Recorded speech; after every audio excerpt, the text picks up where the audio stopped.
Hey YouTube, 4JP500 here again. I know I haven't done airsoft gun review in a while, but here we are. So I have with me my ICS M16A3. It's my current field rifle, and I have upgraded the crap out of it. I got it on Airsoft GI for $180, I think, and then I got a $50 battery with it. An 8.4 3800 milliamp hour battery, nickel metal hydride. It does the job. I also purchased two other batteries, two 8.4 3300 milliamp batteries, and I sold one of those, and I use them both, but each one is good enough to last a whole day of playing.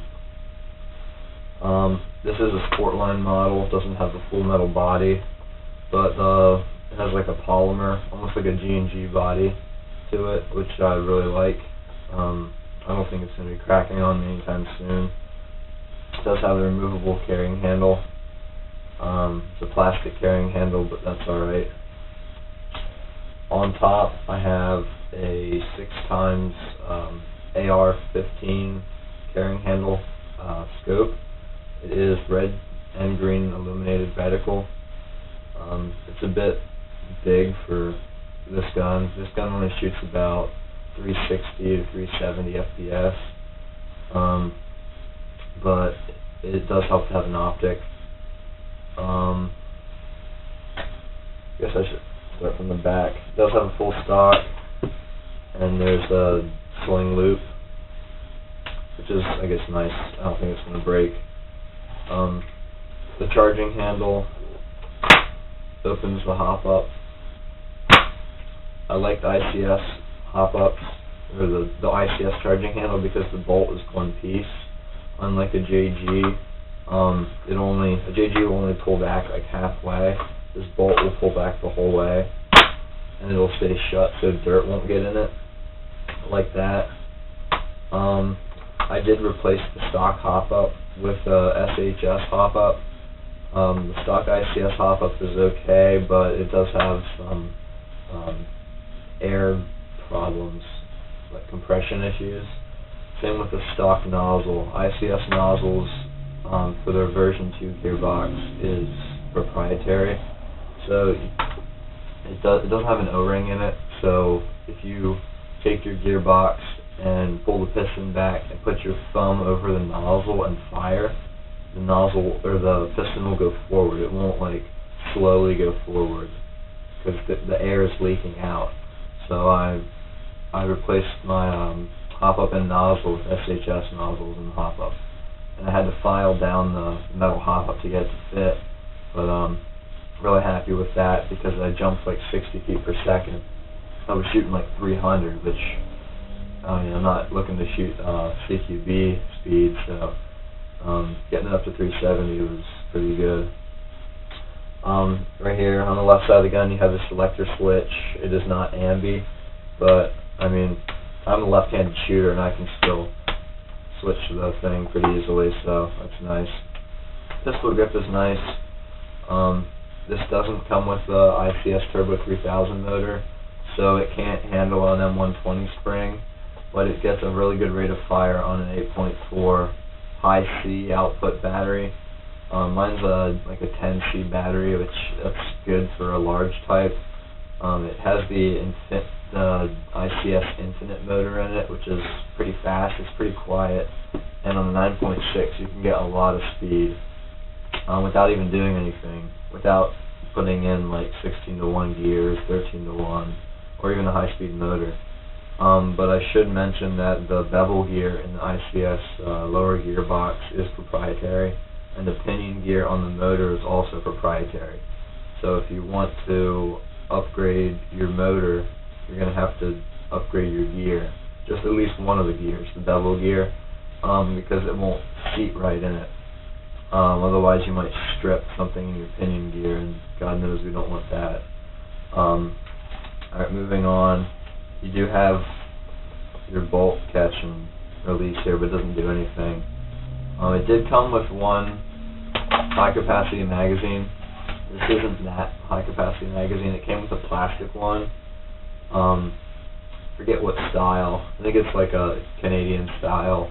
It has like it's not a P-mag, but it has like the ribs on the side on it. I guess that's for gripping it. Oh well. I got for 28 bucks, I got a Bravo flash mag. It holds 360.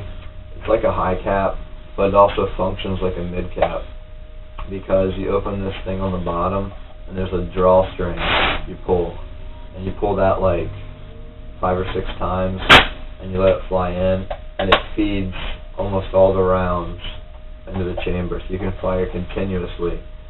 It's real nice. It's a little longer than a normal high cap, but I like it, and it's full metal, and it seats in there nice, doesn't wobble too much. Moving up, I mean, you have the delta ring here, but I'm not really going to replace that. You could put on a rail system if you wanted to. I'm not going to. I did electrical tape the muzzle brake, and I cut off the rest of it. It's a cheap, crappy orange tip, which nobody likes. On the front, you do have your bayonet lug right here. You could put a bayonet on it. I used to have a bayonet for it. It has a loop that goes over it, and it clicks into place. That's pretty much it for the externals. Oh, and one more thing. The ICS do have a functioning forward assist. This, normally on a real AR would close the bolt if it got, like, jammed back. Most guns nowadays for airsoft, this just has a spring behind it. This actually hits the anti-reversal latch, which lets the gear spin backwards. So if you have any tension on your spring after you're done shooting, you shoot it in semi a couple times to get the spring almost completely compressed, and then you hit this, and it'll compress them. Now, I like this gun because it is a version 2. I would prefer a V3, but this does have the split version 2 design.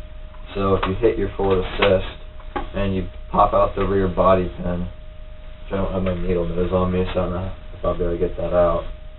Let's see. Yep, my rear body pin's out, and this gun breaks like a real M4.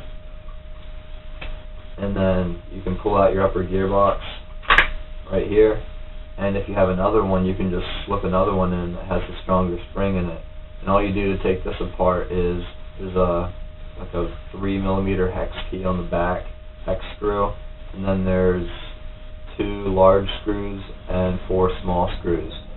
And I mean, you can, I don't know if you guys can see in there, but you can see your spring guide, your piston, your tappet plate, everything's right there, and you don't have to worry about your lower gearbox or your wiring. So rather than taking this whole gun apart, taking the stock off, taking the pistol grip and motor out, taking the front pin off if it was an M4, and just all that hassle, I can just break it, 2 minutes, pull this out. If a piston strips, I just open it up and put the new piston in. It's really nice, and I love the design. And also, right in front of that is your barrel, which I really like because I mess with my hop-up a lot. I replace buckings all the time. So this is my SHS hop-up. It's not the stock ICS. It does have the normal Marui style like wheel, which works. I did file off the front of this so it would fit. This is a 6.03 509mm Type 4 barrel. I really like it. It does get really good groups, and it's steel, so hopefully it won't bend on me anytime soon.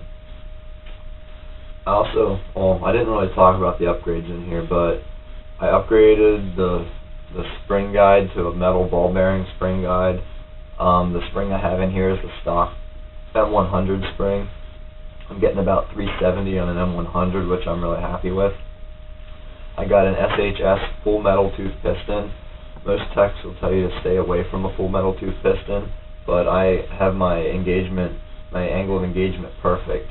And I've been running it for a while, and there's no wear on it. I mean, I really don't think anything's going to happen. Plus, my motor, being the Sportline model motor, doesn't have enough torque, I don't think. If it ever has a problem, the gears will just lock up, which is kind of bad in a way because you could burn your motor out. But I mean, as soon as your gun stops functioning, you don't keep firing. So it's kind of nice to know I'm not going to like chip a tooth in a gear or something. So, I mean, I still could, but it's a small chance. I did upgrade the nozzle, like I said. Don't know what else. Oh, the cylinder head is a double O-ring modified cylinder head. It gets a good air seal with that. The piston head is a ported piston head. It does okay. It gets the perfect air seal. No air leaks out. If I can just take a screwdriver and pull this piston down and then put my finger over the top and then let it go, and it'll stop halfway because it's pressurized. So, kind of like that. In the lower gearbox, you can see the gears right here. I did shim it perfectly, so it does get a good rate of fire, and it's pretty quiet. That's pretty much it. I just really like this design because you don't have to fool around with crap. Like, I normally use .28s in it, but those are actually getting a little too heavy for the gun right now. 2.5s are probably fine. I wouldn't even hesitate using 2s in it, but I would definitely recommend this gun. I recommend the ICS guns to anyone who likes working on their guns because it's so much easier. You can get into your gun in 5 minutes when it takes a half hour to take everything else apart in a normal gun. But if you're doing it for the first time, here you can just do it once and be done. And you can do it multiple times in the time it would take you to take apart a normal Marui style gun once.